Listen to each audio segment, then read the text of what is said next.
सभी को जय सिया राम। जैसे कि आप लोग जानते हैं, हम लोग श्रीमद् गोस्वामी तुलसीदास जी कृत श्री रामचरितमानस पढ़ रहे हैं। इसमें हम अयोध्या कांड पढ़ रहे हैं। पिछली वीडियो में हमने पढ़ा था, भरत की दशा देख पक्षी, मृग, जड़ जीव भी मग्न हो गए। स्नेह के कारण वश सखा मार्ग को भूल गया। तब देवताओं ने पुष्प बरसाकर मार्ग बतलाया। आज हम इससे आगे पढ़ेंगे। सिद्ध और साधक यह देख प्रेम मग्न हो स्नेह की बड़ाई करने लगे। पृथ्वी में जो भरत का भक्ति भाव न होता तो अचर को चेतन और चेतन को जड़ कौन कहता। दया के सागर राम जी देवता और साधुओं के हित के लिए वियोग रूपी मंदराचल से भरत रूपी गहरे समुद्र को मत कर प्रेम रूपी अमृत लिए प्रकट हुए। लक्ष्मण जी ने घने वन की ओट होने से सखा सहित सुंदर जोड़ी को नहीं देखा, परंतु भरत ने मंगलमय सुहावन राम जी का आश्रम देख लिया। प्रवेश करते ही दुख मिट गया, मानो योगी परमार्थ को पा गया हो। भरत ने देखा कि राम जी से लक्ष्मण खड़े हुए कुछ पूछते हैं और राम जी प्रेम से बताते हैं। सिर पर जटाएं, कमर में मुनि वस्त्र बांधे, हाथों में बाण, कंधे पर धनुष रखे हैं। वेदी पर मुनि और साधु है, वही सीता राम जी विराजमान है। छाल के वस्त्र पहने, जटा धारण किए, श्याम शरीर रति और काम के समान शोभित है। हाथ में धनुष बाण घुमाते हुए जी की जलन को हंसकर हर लेते हैं। मुनियों की सभा में सीता जी और राम जी ऐसे शोभायमान है, मानो ज्ञान के समाज में साक्षात भक्ति और सच्चिदानंद शरीर धारण कर विराज रहे हैं। भाई और सखा सहित भरत जी मन में मग्न हो हर्ष, शोक, दुख भूल गए और हे स्वामी रक्षा करो कहकर पृथ्वी पर गिर पड़े। प्रेम भरे वचन लक्ष्मण जी ने पहचान लिए। हृदय में भरत जी को प्रणाम करते ही जान लिया। इधर भरत का स्नेह, उधर राम जी की सेवा का भाव, इनसे न तो मिला ही जाता है न अलग रहते ही बनता है। श्रेष्ठ कवि लक्ष्मण जी के मन की गति कहता है, सेवा को ही बड़ी जान वह नहीं उठे, जैसे खिलाड़ी चढ़ी पतंग को खींच लेता है। ऐसे ही भरत से मिलने का विचार छोड़ दिया और पृथ्वी में सिर नवाकर बोले, हे राम जी, भरत जी प्रणाम करते हैं। यह सुनते ही प्रेम से राम जी उठे तो कहीं वस्त्र, तरकस व कहीं धनुष बाण गिर पड़े। राम जी ने भरत को बरबस उठाकर हृदय से लगा लिया।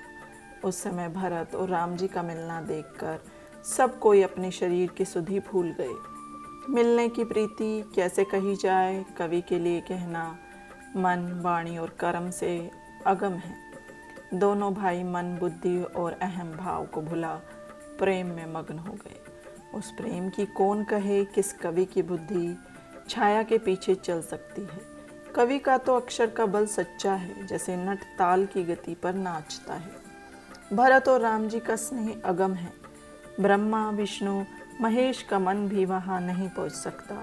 उसे मैं कैसे कहूँ, कहीं गडरिये की तात से अच्छा स्वर निकलता है। भरत और राम जी का मिलना देख देवताओं के हृदय धड़कने लगे। फिर बृहस्पति जी के समझाने से मूर्ख देवता पुष्प बरसाकर प्रशंसा करने लगे। प्रेम सहित शत्रुघ्न से मिलकर राम जी केवट से मिले। तब बड़े भाग्य वाले लक्ष्मण जी भरत जी से मिले और प्रणाम किया। लक्ष्मण जी प्रसन्न हो छोटे भाई से मिले, फिर निषाद को हृदय से लगा लिया। फिर दोनों भाई मुनियों को प्रणाम कर आशीर्वाद पा आनंदित हुए। भाई सहित भरत जी ने जानकी जी के चरणों की रज माथे पर चढ़ाकर बार बार प्रणाम किया। तब सीता जी ने उनके सिर पर हाथ फेरकर पास बिठा लिया। जानकी जी ने आशीर्वाद दिया। स्नेह में मगन होने से सुध न रही। सीता जी को प्रसन्न देख भरत जी का सोच और मन का झूठापन जाता रहा। ना कोई कुछ कहता है और ना पूछता है। मन स्नेह से भरा होने से गतिहीन हो गया। केवट धीरज धर हाथ जोड़ प्रणाम कर विनती करने लगा, हे नाथ, गुरु वशिष्ठ जी के साथ सब माताएं नगर के लोग, सेवक, सेनापति और मंत्री आदि सब आपके वियोग से विकल होकर यहाँ आए हैं। उस समय गुरु का आना सुनते ही जानकी जी के पास शत्रुघ्न को छोड़कर दीन दयालु श्री रघुनाथ जी तुरंत ही उनसे मिलने चले। गुरु को देखते ही भाई सहित प्रणाम किया। तब मुनि वशिष्ठ जी ने दौड़कर उनको हृदय से लगा लिया और प्रेम मगन होकर दोनों भाइयों से मिले। प्रेम से पुलकित केवट ने अपना नाम कह दूर से ही मुनि को प्रणाम किया। निषाद से मुनि बरबस मिले, मानो लुटते हुए स्नेह को समेट रहे हों। राम जी की भक्ति मंगलों के मूल है, ऐसी सराहना करते हुए देवता पुष्प बरसा कर कहते हैं, निषाद के समान नीच और वशिष्ठ के समान बड़ा कौन है। श्री सीतापति के भजन का प्रत्यक्ष प्रमाण है कि निषाद से मुनि वशिष्ठ जी लक्ष्मण से भी अधिक प्रेम से मिले। दया सागर चतुर भगवान राम जी ने सब लोगों को दुखी जाना। जिसने जिस भाव से मिलने की इच्छा की, उसकी वैसी ही रुचि राम जी ने रखी। राम जी ने पल भर में सबसे मिलकर उनका दुख दूर कर दिया। राम के लिए यह कोई बड़ी बात नहीं। करोड़ों घरों में एक ही सूर्य का प्रतिबिंब दिखता है। निषाद से मिलकर सब पुरवासी उनके भाग्य को सराहते हैं। राम जी ने माताओं को ऐसे दुखी देखा मानो बेलों की पंक्ति को पाला मार गया हो। राम जी पहले केकई से मिले और सीधे स्वभाव एवं भक्ति से उनको भिगो दिया। फिर काल, कर्म और विधाता के सिर दोष मड़ पांव पकड़ उनको समझाया। राम जी समझाते और प्रसन्न करते हुए सब माताओं से मिले और कहा, हे माता, संसार ईश्वर के अधीन है, किसी को दोष नहीं देना चाहिए। फिर दोनों भाइयों ने ब्राह्मण पत्नियों सहित गुरु पत्नी के चरणों की वंदना कर गंगा गौरी के समान इनका सत्कार किया। तब उनने आशीर्वाद दिया।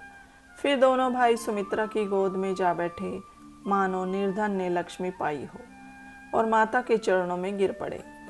प्रेम के मारे उनके सब अंग शिथिल हैं। माता ने उनको हृदय से लगा स्नेह में अश्रुओं से नहला दिया। उस हर्ष और विषाद को कवि ऐसे नहीं कह सकता जैसे गूंगा स्वाद नहीं बता सकता। लक्ष्मण सहित राम जी माता से मिल गुरु से बोले कि आश्रम पर पधारिए। तब मुनि वशिष्ठ की आज्ञा पा नगर के लोग जल थल देख उतर पड़े। ब्राह्मण, मंत्री, माताएं, गुरु आदि गिने चुने लोगों को साथ लेकर भरत, लक्ष्मण और रामचंद्र जी अपने पावन आश्रम को चले। सीता जी ने वशिष्ठ जी के चरणों में गिर उचित आशीष पाई। फिर सीता जी गुरु पत्नियों सहित मुनि पत्नी से मिली। यह प्रेम कहा नहीं जाता। सीता जी ने सबके चरणों की वंदना कर मन के अनुकूल आशीष पाए।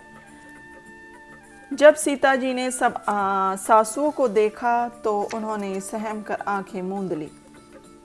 बधिक के वश में पड़ी हुई हंसनी के तुल्य सोचती हैं कि विधाता ने यह क्या किया। माताओं ने भी सीता को देख सोचा कि विधाता जो सहावेगा सहना ही पड़ेगा। सीता जी हृदय में धैर्य धर नील कमल जैसे नेत्रों में आंसू भरकर सब सांसों से जाकर मिली। उस समय पृथ्वी में करुणा छा गई। सीता जी पांव लग लग सबसे प्रेम पूर्वक मिलती है और सासुएं प्रेम वश हो हृदय से आशीर्वाद देती हैं कि तुम सदा सौभाग्यवती रहो। सीता और सब रानियां प्रेम विकल हैं। तब वशिष्ठ जी ने सबसे बैठने को कहा। फिर मुनि ने माया में जगत की कुछ दशा कहकर परमार्थ की बातें कही। राजा का स्वर्ग गमन सुनाया, जिसे सुनकर राम जी को बड़ा दुख हुआ। अपने प्रति प्रेमवश उनकी मृत्यु जान धीर धुरंधर राम जी बड़े विकल हुए। वज्र जैसी कठोर कड़ी वाणी सुन लक्ष्मण, सीता और सब रानियां विलाप करने लगे। सारा समाज शोकाकुल हो उठा, मानो राजा आज ही मरे हैं। फिर वशिष्ठ जी ने राम को समझाया। सब मंदाकिनी में नहाए। उस दिन प्रभु ने निर्जल व्रत किया। मुनि के कहने पर किसी ने जल भी नहीं पिया। दूसरे दिन प्रातः होने पर वशिष्ठ मुनि ने राम जी को कुछ करने के लिए कहा। वह श्रद्धा भक्ति सहित आदर पूर्वक राम जी ने किया। वेदानुकूल पिता का क्रिया कर्म करके पाप नाशक राम जी शुद्ध हुए, जो पाप रूपी रुई के लिए अग्नि है, जिनका स्मरण ही सब मंगलों का मूल है। वे राम जी शुद्ध हुए। यह सब ऐसे साधु मत है जैसे तीर्थ आवाहन से गंगा जी शुद्ध होती है। जब राम जी शुद्ध हुए तब 2 दिन बाद गुरु से मिले। नाथ, कंदमूल फलाहार करके सब लोग दुखी हैं। शत्रुघ्न, भरत, मंत्री और सब माताओं को देख मुझे एक एक पल युग के समान बीतता है। सबके साथ आप अयोध्या में पधारिए, आप यहाँ हैं और राजा स्वर्ग में हैं। हे स्वामी, मैंने बहुत कहा, यह सब ढिठाई की, अब आप जैसा समझे वैसा करें। मुनिवर बोले, हे राम, तुम धर्म के सेतु हो, भला ऐसा क्यों ना कहोगे। सब लोग दुखी होने पर भी आपका 2 दिन दर्शन और पाकर सुखी होंगे। राम जी के वचन सुनकर सब डर गए, मानो समुद्र में जहाज डगमगा रहा है। जब गुरु की सुमंगल वाणी सुनी तो मानो हवा भी जहाज के अनुकूल हो गई। सब लोग मंदाकिनी में त्रिकाल नहाते हैं, जिसके दर्शन से पाप के समूह नष्ट होते हैं। मंगल मूर्ति राम जी को प्रणाम कर तथा नेत्र भर देख लोग प्रसन्न होते हैं। सब पर्वत और वन देखने जाते हैं, जहाँ सभी सुख है, दुख का अभाव है। झरने से अमृत तुल्य जल बहता है और त्रिताप नाशक त्रिविध वायु चलती है। अनगिनत तरह तरह के वृक्ष, बेल, तृण हैं, जिनमें भांति भांति के फल, फूल, पत्ते हैं। सुंदर शिला है, सुखदायक छाया है, वन की शोभा कैसे कहें। तालाबों में कमल खिले हैं, जल के पक्षी कूंजते हैं, भोरे गुंजार करते हैं तथा रंग रंग के मृग और पक्षी वैर रहित होकर वन में विचर रहे हैं। कोल की रात, भील आदि वनवासी अमृत तुल्य स्वादिष्ट शहद दोनों में भर भर कर तथा कंदमूल, फल और अंकुर की जड़ी बूटियों को इकट्ठा कर सविनय उनके स्वाद, भेद, गुण और नाम कह कह कर सबको देते हैं। लोग उनका मूल्य देते हैं, पर वे नहीं लेते और लौटाने पर राम की दोहाई देते हैं। प्रेम मगन हो कहते हैं सज्जन, प्रेम पहचान कर मान लेते हैं। तुम लोग पुण्यात्मा और हम मूर्ख निषाद हैं। हमने राम जी की कृपा से आपके दर्शन पाए हैं। हमें आपके दर्शन ऐसे दुर्लभ हैं जैसे मरुभूमि में गंगा जी के। कृपालु राम जी ने निषाद को अपनाया है। जैसा राजा हो वैसी ही प्रजा होनी चाहिए। यह जी में जानकर संकोच तजिए और प्रेम दिखाकर दया कीजिए।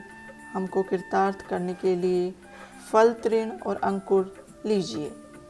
तुम प्यारे पाहुने वन में पधारे हो, आपकी सेवा योग्य हमारे भाग्य कहाँ। हे स्वामी, हम आपको क्या देंगे। किरातों से मित्रता में ईंधन पत्ते ही मिलते हैं। यह हमारी बड़ी भारी सेवा है कि बर्तन और वस्त्र न चुरा ले। हम मूर्ख जीवों की हत्या करने वाले, खोटे कुकर्मी, कुबुद्धि और कुजाति के हैं। दिन रात पाप करते हैं, न कमर में वस्त्र है और न पेट ही भरता है। इससे स्वप्न में भी धर्म की बुद्धि किसी की कहाँ। यह तो राम जी का प्रताप है। जब से प्रभु के चरण कमल देखे तब से हमारे दुस्सह दुख और दोष मिट गए। ये सुनते ही अयोध्यावासी बड़े प्रसन्न होकर उनके भाग्य को सराहने लगे। सब उनके भाग्य को सराह प्रेम से कहते हैं। बोल चाल मिलनसारी और सीता राम जी के चरणों में प्रेम देख सुख पाते हैं। कोल भीलों के वचन सुन सब स्त्री पुरुष अपने प्रेम की निंदा करने लगे। तुलसीदास जी कहते हैं कि राम जी की दया से लोहा भी नाव को लेकर पार हो जाता है। सब लोग प्रसन्न होकर प्रतिदिन वन में चारों ओर घूमते हैं। जैसे वर्षा ऋतु के शुरू के पहले दिन की वर्षा के जल में मेंढक और मोर पुष्ट हो जाते हैं। पूर्वासी प्रेम मगन हैं, जिससे उनके दिन पलों के समान बीतते हैं। सीता जी अनेक वेश बनाकर हर एक सास की सादर समान भाव सेवा करती है।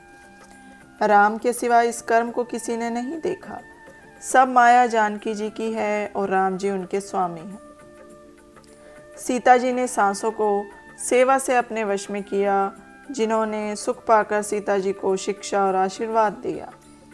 राम लक्ष्मण सीता का सहज स्वभाव देख के कई अपनी करनी पर पछताकर सोचती है कि धरती नहीं फटती, विधाता मौत भी नहीं देता।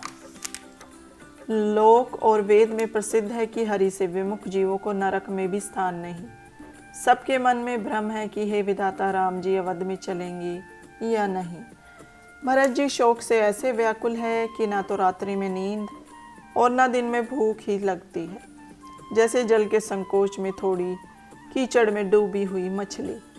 काल ने माता के रूप में ऐसी कुचाल चली जैसे पकती हुई धान की खेती को इति नष्ट कर देती है। राम जी का अभिषेक किस भांति हो, मुझे कोई उपाय नहीं सूझता। आज के लिए इतना ही। अब हम इससे आगे अगली वीडियो में पढ़ेंगे। सभी को जय सिया राम।